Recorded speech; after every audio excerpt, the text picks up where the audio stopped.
Hi, my name is Marian Jantia, and welcome to my vlog. I think I've been a little distracted today, partly by family members and also just some stressors at work. But besides that, because of that, I've been distracting myself and focusing today more on just certain types of like names of subcategories in the app for this.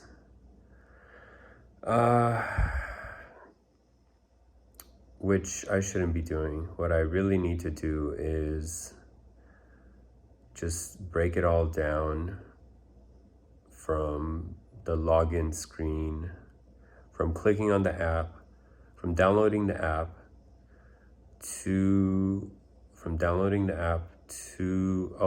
app, to creating a login, a password, to adding all the settings and features that you need, and then being able to navigate to the different locations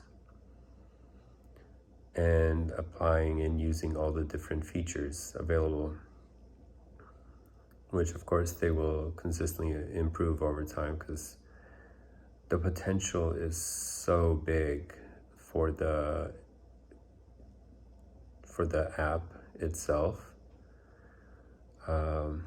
There are just so many benefits and things that you could actually do. It's gonna be absolutely amazing. So there's definitely a lot of growth in that. There'll definitely be a lot of growth for that.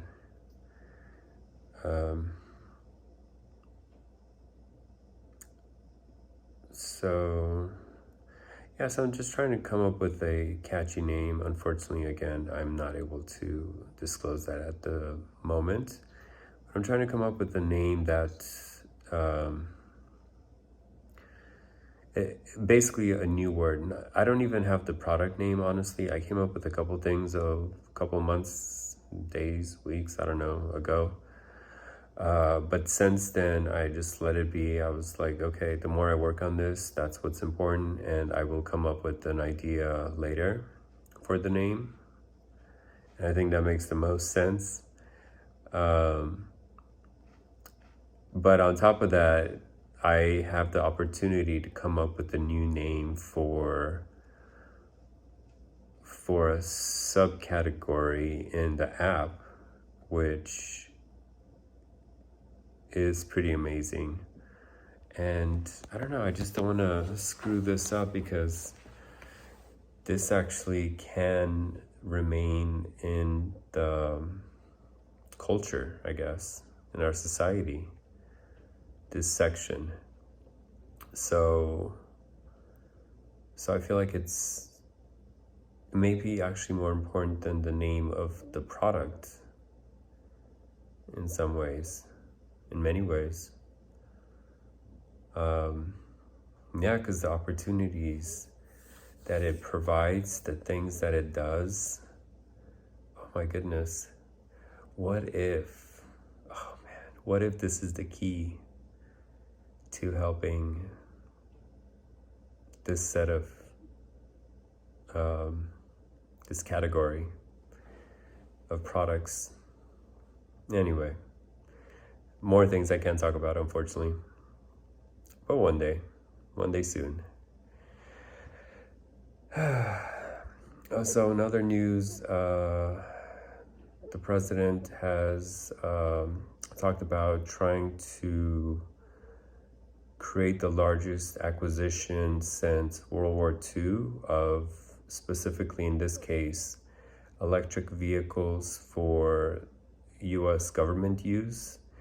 Now, there's so many different types of U.S. government usages. Like, there's the Postal Service, there's, the military picking up recruiters, military recruiters taking kids in their Chrysler vans to a recruiting station to enlist. There are just so many different opportunities, and people are thinking that Tesla is going to do well, but honestly, I don't know. I don't know if Tesla is going to do well in this, just because of the corruption and the fact that Tesla is not unionized is not something that the current president likes. So I don't know if how beneficial this will be to them. Also, the product is their products are a lot more expensive, even though they're dropping down in price. But at the same time, most government vehicles, they don't have to drive further than just the city. So I don't know, there's just so many factors involved. Are they going to drive across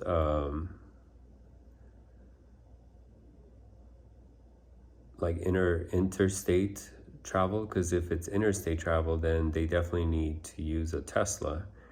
But if it's not interstate travel, maybe even Tesla could come up with a smaller vehicle like they've been proposing and thinking of doing in 2022, I think, 2023, the $25,000 vehicle.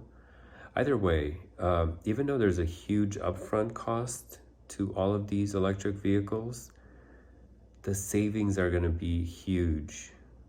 Ooh, and the refurbished products from the government, like all these other used cars, maybe they could have a second life out there for some people who can't really afford a car and they need one. I mean, people are still gonna, need cheap, affordable modes of transportation. And if a government vehicle that is in fact an ICE car, an internal combustion engine vehicle, then yeah, I mean, just anything to help them get off their feet until further notice. So I don't know. So I guess it could work both ways, but I really hope Tesla is able to get a lot of the product, because they are in fact made in the U.S. They I think they have one of the top 7 or 8 most parts made within the United States. And now with the new battery cell, it's even more, although the government won't really need a lot of those unless they need trucks. But still, like the fuel economy, the dent proof of the Cybertruck, the low maintenance, the nothing to really fix on a regular basis, charging it cheaply overnight. Oh, it's going to be amazing. I propose that if the president wants to, it's one of those things like you talk the talk but don't walk the walk. I propose they have Tesla and their rocket steel and their aluminum windows for the Cybertruck and those new battery cells they have, they should make the next what is it, presidential limo, presidential, what is that called? I can't think of it right now. It's basically the Cadillac that the president drives in. It's always been, at least since I've been alive, it's always been a Cadillac.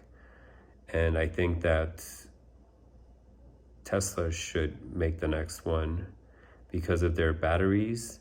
Oh, and they also really have to make sure that, and their HEPA filters. That alone is like gonna be so important for like a presidential, bulletproof vehicle, bomb-proof vehicle. And they also have to worry about EMPs, especially electric vehicles, so it has to be EMP proof.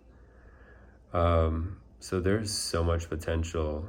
And I think most of it to be reliable, to be able to drive far internationally and locally and all these other things, it's critical that it's built by Tesla and not Cadillac. I mean, the software is a lot better and safer and more secure. Just everything about the Tesla is so much better. So again, HEPA filters, batteries, drivetrains, their motors are better and more powerful and smarter and more efficient. Longer distance because the batteries. Tesla has the metal, the steel, the rocket steel, the SpaceX steel that they use. That's actually very important as well. There's the aluminum windows that Tesla already uses on the Cybertruck. That could be improved as well. Again, it has to be EMP proof, because I think that's one of the biggest things, especially for electric car weakness. And then also, I mean, the batteries, the way Tesla builds the batteries, they're probably safer from a ground IUD exploding under the vehicle than for a an internal combustion engine with gasoline flowing everywhere, or whatever they use to power that vehicle. All right, well, this is Marian Jantia. Good night.